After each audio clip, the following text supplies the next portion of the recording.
जय श्री कृष्ण। राधे राधे। प्यारे भक्तगणों, आज आप सभी श्रवण करेंगे फाल्गुन मास में नित्य नियम से सुनी जाने वाली माँ तुलसी की पावन कथा।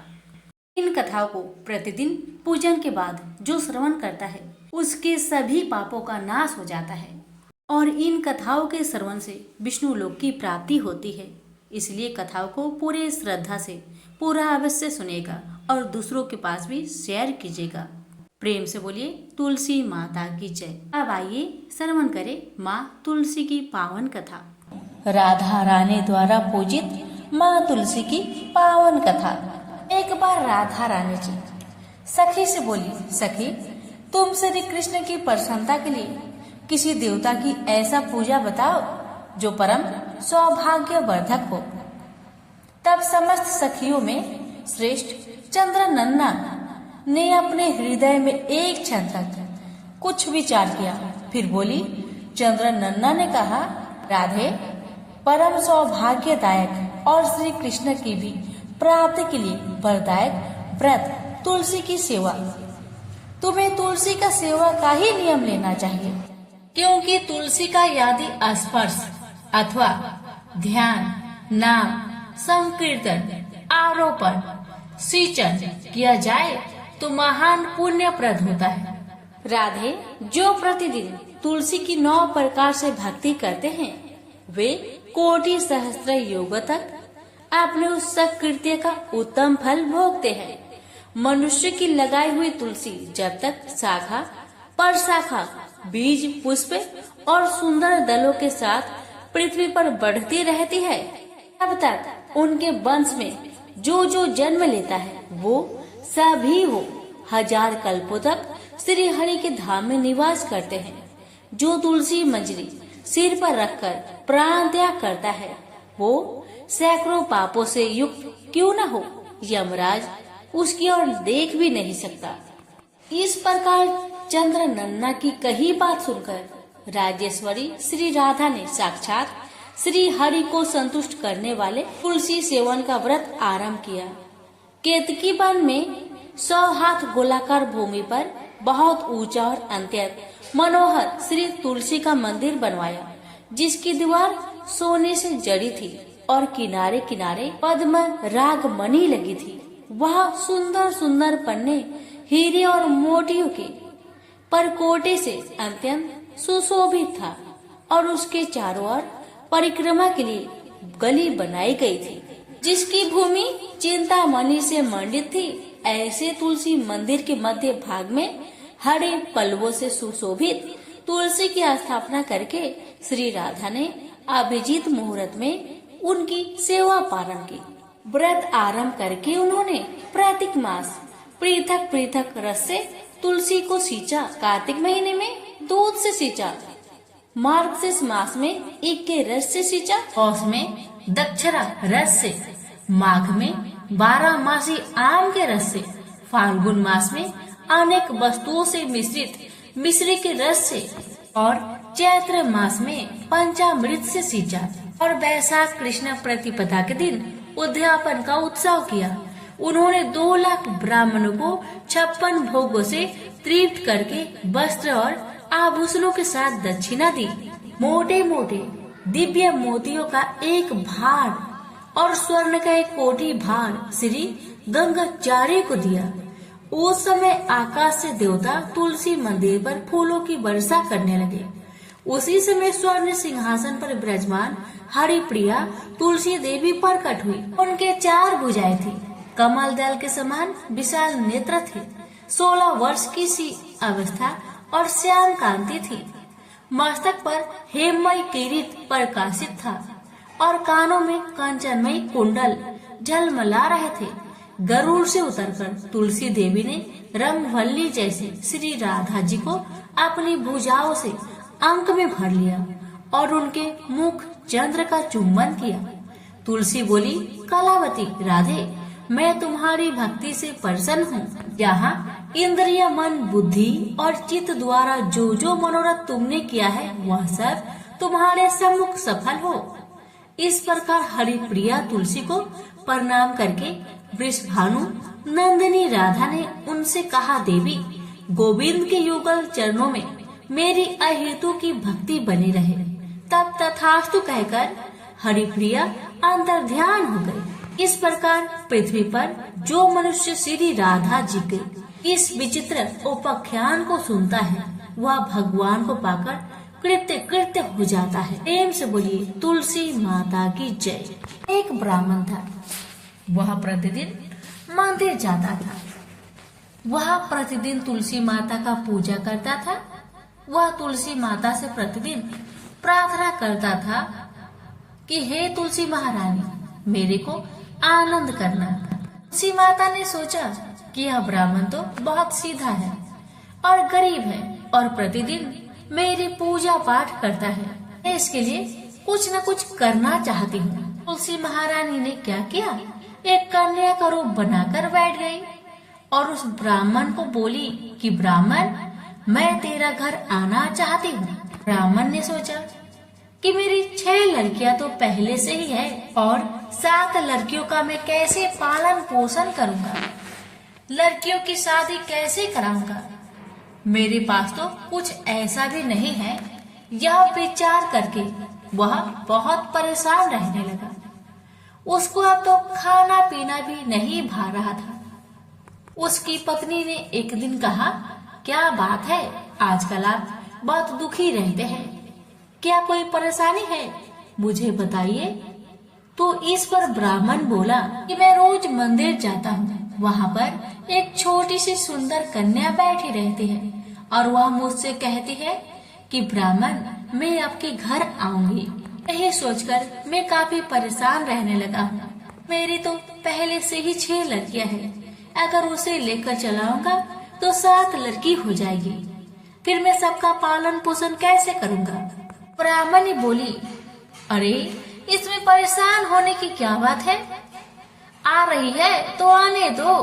ब्राह्मण बोला कि पहले से ही अपने 6 लड़कियां तो है ही, उनकी भी तो अपनी शादी भी करवानी है। तो इस पर ब्राह्मणी बोली कि अरे ये तो कोई बात नहीं है, अपनी 6 लड़कियां की शादी करवाएंगे, वैसे ही 7वीं की भी करवा देंगे, अपन 7 लड़कियों की शादी साथ में करवा देंगे। अगले दिन जब वो ब्राह्मण मंदिर गया तो उस छोटी कन्या ने पूछा, ब्राह्मण मैं आपके घर आऊं? तो ब्राह्मण बोला, हाँ चल बेटा चल। उनको वो अपने घर लेकर आ गया। इसी माता के कन्या के रूप में ब्राह्मण के घर में आने पर घर आनंद ही आनंद हो गया। घर में लक्ष्मी की बारिश हो गई। जब ब्राह्मण 7 कन्याओं की शादी के लिए वर ढूंढने जाने लगे तो उस छोटी सी कन्या ने कहा कि मेरे तो शालिग्राम जी के मंदिर में जाकर शालिग्राम जी को बोलना कि वह बारात लेकर आए। मेरी 6 बहनों के लिए आप अपने इच्छा अनुसार वर ढूंढ लेना। तुलसी महारानी के मेहरबानी से, उनकी कृपा से उसके तो सब जेवर कपड़ा खाना सब तैयार हो गए और अच्छी धूमधाम से उनकी शादी भी हो गई। और उस ब्राह्मण के तुलसी माता टुटमान हुई। तुलसी माता जैसे आप ब्राह्मण पर अपनी कृपा बरसाए वैसे हम पर भी कृपा बरसाना, और जैसे आनंद ब्राह्मण के करा वैसे हम सब की करना। प्रेम से बोलिए तुलसी महारानी की जय। एक बार इंद्र सहित देवताओं ने भगवान शिव की परीक्षा करनी चाहिए। वह देवों के गुरु बृहस्पति के साथ कैलाश पर्वत पर पहुँचे। शिव ने अपनी आत्मिक शक्ति के बल पर जान लिया कि ये लोग मेरी परीक्षा लेने आ रहे हैं, अतः उन्होंने एक अवधूत का भेष धारण कर लिया और उनके मार्ग में आ खड़े हुए। इंद्र ने उन्हें राह से हट जाने का संकेत किया, किंतु अवधूत भेषधारी शिव अपने स्थान पर खड़े रहे। यह देख इंद्र को क्रोध आ गया। बोले, अरे हट रास्ते से, जानता नहीं मैं कौन हूँ, हट जा, नहीं तो वज्र से तेरे टुकड़े टुकड़े कर दूंगा। धमकी सुनकर अवधूत भेषधारी शिव को क्रोध आ गया। उन्होंने जोर से एक हुक्कार भरी, जिसे सुनकर चारों दिशाएं कांप उठी। गुरु बृहस्पति तुरंत भाग गए कि अवधूत वास्तव में कोई और न होकर स्वयं भगवान शिव है। उन्होंने इंद्र को संकेत करके कहा, क्या अनर्थ कर रहे हो सुरेंद्र? तुम भगवान शिव को नहीं पहचान रहे हो। ये तो साक्षात भगवान शिव है। इंद्र को अपनी भूल का ज्ञान हुआ। वह तुरंत भगवान शिव के चरणों में गिरकर क्षमा याचना करने लगे। क्षमा करे भगवान, मुझसे पहचानने में भूल हो गई। गुरु बृहस्पति ने कहा, हाँ प्रभु, देवेंद्र को क्षमा कर दीजिए। आपको पहचान नहीं पाए थे। अनजाने में ही इन्होंने आपको अब सब कह दिए। क्षमा कीजिए। गुरु बृहस्पति के अनुनय विनय करने पर शिव ने इंद्र को क्षमा कर दिया। इस घटना के कुछ दिनों बाद एक विलक्षण चमत्कार हुआ। समुद्र तट पर गंगा सागर के किनारे एक बालक रेत में पड़ा हुआ रुदन कर रहा था।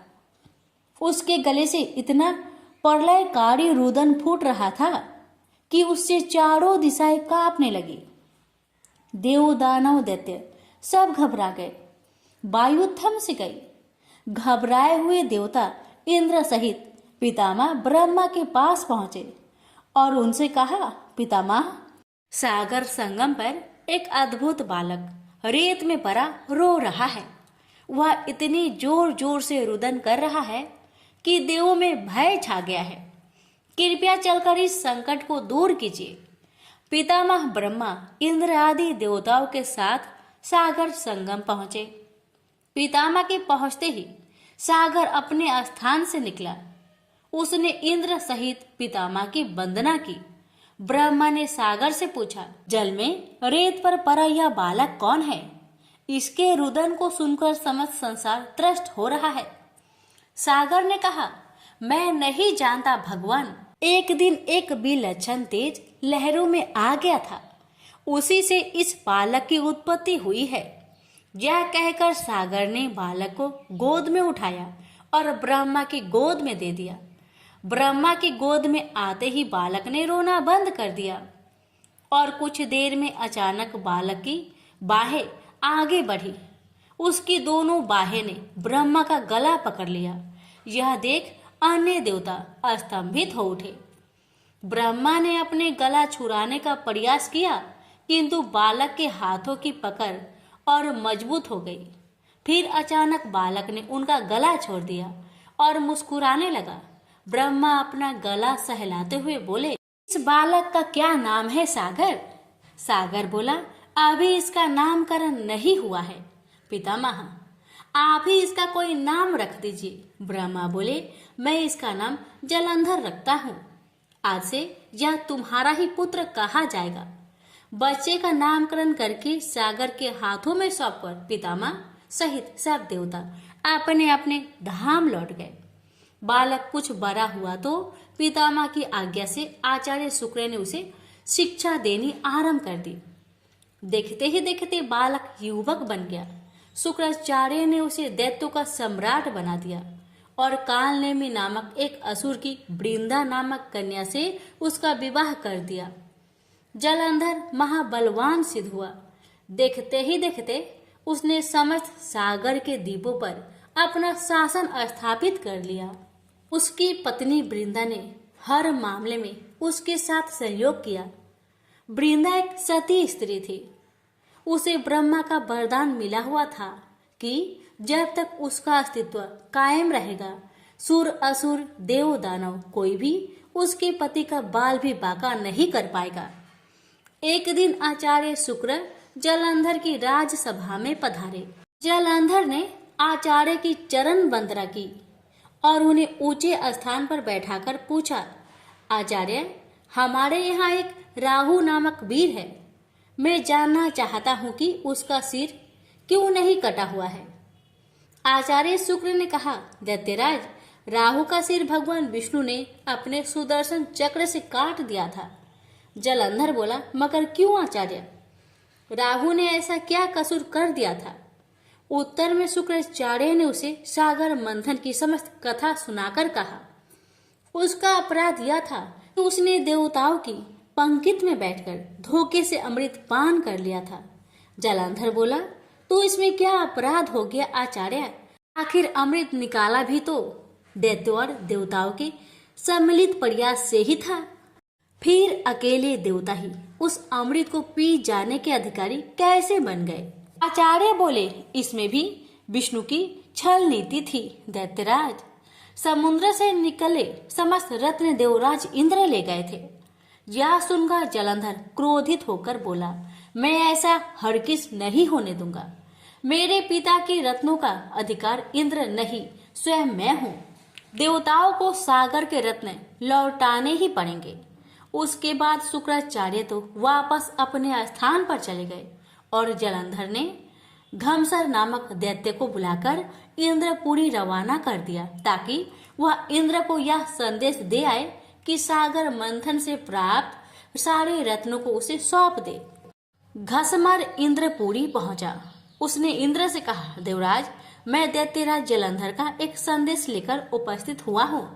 दैत्यराज ने कहा है कि सागर मंथन के दौरान उसके पिता के जो रत्न आपने हथिया लिए थे उन्हें तुरंत लौटा दे। इंद्र ने आचार्य से कहा, रत्न? कैसे रत्न?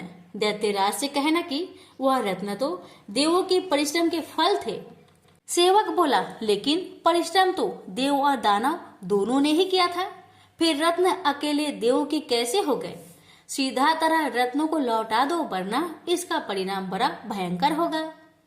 यह सुनकर इंद्र क्रोधित होकर बोला, तुम्हारा इतना साहस, मेरी पूरी में ही मुझे धमकाते हो? ठहरो पापी, मैं अभी तुम्हें इसका मजा चखाता हूँ।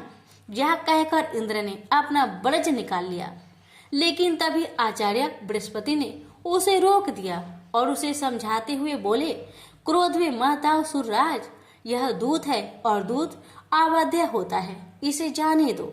घमसर वापस जलंधर के पास पहुंचा और इंद्र द्वारा किया गया उत्तर उसे कह सुनाया। सुनकर जलंधर आग बबूला हो उठा। उसने तुरंत चारों दिशाओं में स्थित दैत्यों के पास संदेश भिजवा दिया कि वे तुरंत इंद्रपुरी पर आक्रमण कर दे। साथ ही अपने सेनापतियों शुभ और निशुभ के साथ इंद्रलोक पर चढ़ाई कर दी। शीघ्र ही दैत्यों की सेना इंद्र के नंदन वन में जा पहुंची और सैनिक ने देवताओं का विध्वंस करना आरंभ कर दिया। दैत्यों के दल अमरावती को नष्ट भ्रष्ट करने में लग गए। दोनों पक्षों के वीरों की लाशें जमीन पर गिरने लगी। आचार्य बृहस्पति देवों की ओर से और शुक्राचार्य दैत्य की ओर से घायल और मृत वीरों का उपचार करने लगे और वे पुनः जीवित होकर युद्ध करने लगते। युद्ध चलता रहा, लेकिन किसी भी पक्ष को विजय नहीं मिल पा रही थी। इस पर जलंधर क्रोधित होकर शुक्राचार्य के पास पहुंचकर बोला, गुरुदेव, संजीवनी विद्या तो सिर्फ आप ही जानते हैं, फिर ये देवता मरकर जीवित कैसे हो रहे हैं? शुक्राचार्य बोले, दैत्यराज, संजीवनी बूटी का उपयोग करना आचार्य बृहस्पति भी जानते हैं। उन्होंने कई देवता इसी काम पर लगा रखे हैं कि वे ड्रोनगिरी से संजीवनी बूटी लाते रहे। यदि किसी तरह देवताओं द्वारा ड्रोनगिरी से बूटी लाना रोक दिया जाए तो आचार्य बृहस्पति देवों को पुनः जीवित न कर पाएंगे। अंधर बोला, लेकिन हमें इस तरह से तो अपनी सेना का एक बड़ा हिस्सा द्रोणगिरी पर्वत की ओर ले जाना पड़ेगा और यहाँ तो भयंकर गति से युद्ध चल रहा है। शुक्राचार्य बोले, तो फिर क्यों ना द्रोणगिरी पर्वत को ही सागर में डुबो दिया जाए, ना रहेगा बांस ना बजेगी बांसुरी। शुक्राचार्य की बात सुनकर जलंधर अमरावती छोड़कर द्रोणगिरी पर्वत पर जा पहुंचा और अपने मंत्रविद बाणों से उसे समुद्र में डुबो दिया। इससे देवताओं को संजीवनी बूटी मिलनी बंद होने लगी। देवताओं में घबराहट फैल गई। इंद्र घबराता हुआ आचार्य बृहस्पति के पास पहुंचा। बोला, हमारे वीर बड़ी संख्या में हताहत हो रहे हैं। आचार्य, अब क्या होगा? इस तरह तो समस्त देवताओं का विनाश हो जाएगा। आचार्य बृहस्पति बोले, मेरी सलाह मानो देवेंद्र, यह युद्ध तुरंत बंद कर दो और अपनी सेना सहित भागकर जान बचा लो। जलंधर भगवान शिव के तेज से पैदा हुआ है। इसमें भगवान शिव का अपार बल है। तुम अपनी जान बचाओ, बाद में कोई न कोई उपाय जलंधर को मारने का निकल ही आएगा। आचार्य बृहस्पति की सलाह मानकर देवता युद्ध छोड़कर भाग निकले और मेरु पर्वत की कंदराओं में जा छिपे। शुभ निशुभ सहित दैत्यों की सेना ने उनका पीछा किया, किंतु देवता पहाड़ की गुफाओं में पहुंचकर अदृश्य हो गए। थक हार कर दैत्यों की सेना वापस लौट पड़ी। जलंधर ने सारी अमरावती को लूट लिया और स्वयं इंद्र के सिंहासन पर बैठ गया। इंद्र मेरु पर्वत की कंदराओं से निकला और अपनी साथियों के साथ भगवान विष्णु के पास पहुंचा। उसने भगवान विष्णु से प्रार्थना की, रक्षा कीजिए प्रभु। जलंधर ने समस्त अमरावती तबाह कर दिया है, हजारों देवता मारे गए हैं। स्वयं मैं भी मुश्किल से जान बचाकर यहाँ तक आया हूँ। विष्णु ने इंद्र को अवशासन देते हुए कहा, घबराओ मत सुरराज, मैं स्वयं तुम्हारी सहायता को चलता हूँ। जलंधर अब ज्यादा दिनों तक नहीं बच सकेगा। फिर विष्णु अमरावती जा पहुंचे। विष्णु के वहां पहुंचते ही देवताओं में नवीन स्फूर्ति का संचार होने लगा। वे शत्रु सेना पर प्रहार करने लगे। जलंधर बड़े प्रबल वेग से विष्णु के सम्मुख आ डटा। विष्णु जिस भी अस्त्र शस्त्र का उस पर प्रयोग करते, जलंधर उन्हें तुरंत निष्फल कर देता। आखिर में विष्णु ने हार मान ली। बोला, तुम वाकई वीर हो जलंधर, मेरे इतने अस्त्रों को भी तुमने निष्फल कर दिया। अब यह युद्ध बंद कर दो। जलंधर बोला, यह युद्ध अब एक ही शर्त पर बंद हो सकता है देव, यदि आप मेरी बहन लक्ष्मी सहित मेरे दीपों पर मेरा आतिथ्य स्वीकार करें। विष्णु ने जलंधर की शर्त स्वीकार कर ली। जलंधर के आदेश पर युद्ध बंद हो गया। भगवान विष्णु लक्ष्मी सहित सागर द्वीप पर पहुंचे। जलंधर अमरावती की सारी संपदा को अपनी राजधानी ले आया और बड़े प्रेम से भगवान विष्णु की आतिथ्य सेवा करने लगा। एक दिन देवऋषि नारद उनकी सभा में पधारे। जलंधर ने उनका स्वागत सत्कार किया। नारद जी बोले, दैत्यराज, इस समय समस्त ऐश्वर्य तुम्हें उपलब्ध है, किंतु एक चीज की कमी है। जलंधर बोला, कमी? किस चीज की कमी है देवऋषि? सब कुछ तो मेरे पास मौजूद है। नारद बोले, एक ऐसी सुंदरी की कमी है जो सुंदर होते हुए भी सर्वगुण संपन्न हो। हालांकि तुम्हारी पत्नी वृंदा स्वयं भी बहुत सुंदर है, किंतु शिव की पत्नी पार्वती की बात ही कुछ और है। जलंधर बोला, यदि ऐसा है तो देवऋषि मैं पार्वती को जरूर अपनी पत्नी बनाऊंगा। मैं आज ही अपना सेना को कैलाश पर चढ़ाई करने का आदेश देता हूँ। मतिमंद जलंधर अपनी सेना लेकर कैलाश पर्वत पर टूट पड़ा। उसकी सेना और शिव गणों में भयंकर युद्ध छिड़ गया। आखिर शिव के गण युद्ध भूमि छोड़कर भाग निकले। विवश होकर भगवान शिव को युद्ध भूमि में जाना पड़ा। अपने स्वामी की उपस्थिति में शिव गणों का उत्साह बढ़ गया। वे तीव्र वेग से दैत्य सेना पर टूट पड़े और उनका संहार करना शुरू कर दिया। शिव जलंधर के सम्मुख आ डटे। दोनों में विकट युद्ध छिड़ गया। दूसरी ओर भगवान विष्णु अपनी कुछ और ही माया रच रहे थे। जलंधर की पत्नी वृंदा एक महान प्रतिव्रता नारी थी। विष्णु ने जलंधर का वेश धारण किया और उसके सेनागार में जा पहुंचे। उन्होंने वृंदा का आलिंगन किया, लेकिन वृंदा को यह आभास हो गया कि उसकी पति का वेशधारी यह व्यक्ति उसका पति नहीं है। अतः कड़क कर बोली, कौन है तू? विष्णु अपने वास्तविक रूप में प्रकट हुए और हंसते हुए बोले, मुझे बहुत खेद है वृंदा, लेकिन ऐसा करना अवश्य हो गया था। तेरा पति तेरे ही कारण अजय था। अब उसे मारने में भगवान शिव को कोई परेशानी नहीं होगी। वृंदा रोते हुए बोली, आपने मेरे साथ ऐसा विश्वासघात क्यों किया प्रभु? मेरे पति ने तो आपके आतिथ्य सत्कार में भी कोई कमी नहीं छोड़ी थी। भगवान विष्णु ने उसे आशीर्वाद देते हुए कहा, तुम वास्तव में ही एक पूज्य नारी हो वृंदा, लेकिन हर आतताई का एक न एक दिन अंत होता ही है। तुम्हारे पति की पापों का घड़ा भर चुका है, उसका अंत समय निकट आ पहुंचा है। मैं तुम्हें वरदान देता हूँ कि आज से सारे संसार में तुम पूजी जाओगी। स्त्रियां तुम्हारी पूजा क्या करेगी? पश्चाताप की अग्नि में जलती हुई वृंदा अग्नि में कूद पड़ी और देखते ही देखते भस्म हो गई। उसके शरीर का तेज निकलकर पार्वती के शरीर में प्रविष्ट हो गया। देवताओं ने पुष्प वर्षा की, वृंदा के अग्नि में भस्म होते ही जलंधर का तेज घट गया। भगवान शिव ने अपने त्रिशूल से उसका मस्तिष्क काट दिया। जलंधर के मरते ही उसका वह तेज जिससे वह आज तक अजय था, शिव के शरीर में प्रविष्ट हो गया। दैत्य सेना घबराकर भाग निकली। देवताओं ने शिव की जय जयकार की। इंद्र ने पुनः अपना सिंहासन प्राप्त कर लिया और कुछ काल बाद सर्वत्र अमन चैन व्याप्त हो गई। तो प्रेम से बोलिए हर हर महादेव, माता पार्वती की जय, लक्ष्मी नारायण की जय। अब आप श्रवण करेंगे माँ लक्ष्मी की पावन कथा। अगर घर में चाहते हैं सदा लक्ष्मी का वास हो तो तुलसी माता का कथा श्रवण करने के बाद माँ लक्ष्मी की कथा को एक बार अवश्य सुनिएगा। लक्ष्मी माता की कहानी।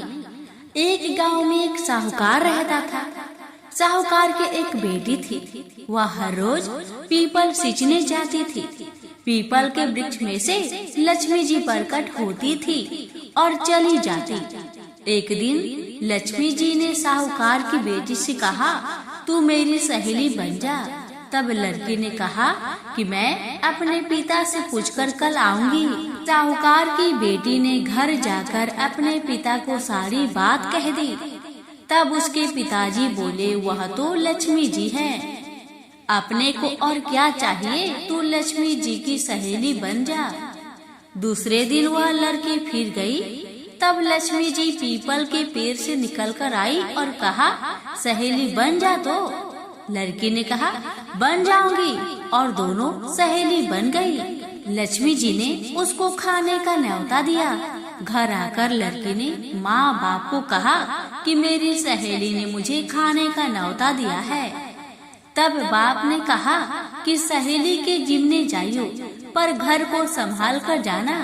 तब वह लक्ष्मी जी के यहाँ जिम्मे गई तो लक्ष्मी जी ने उसे साल दुसाला ओढ़ने के लिए दिया, रुपए दिए, सोने की चौकी, सोने की थाली में 36 प्रकार का भोजन करा दिया।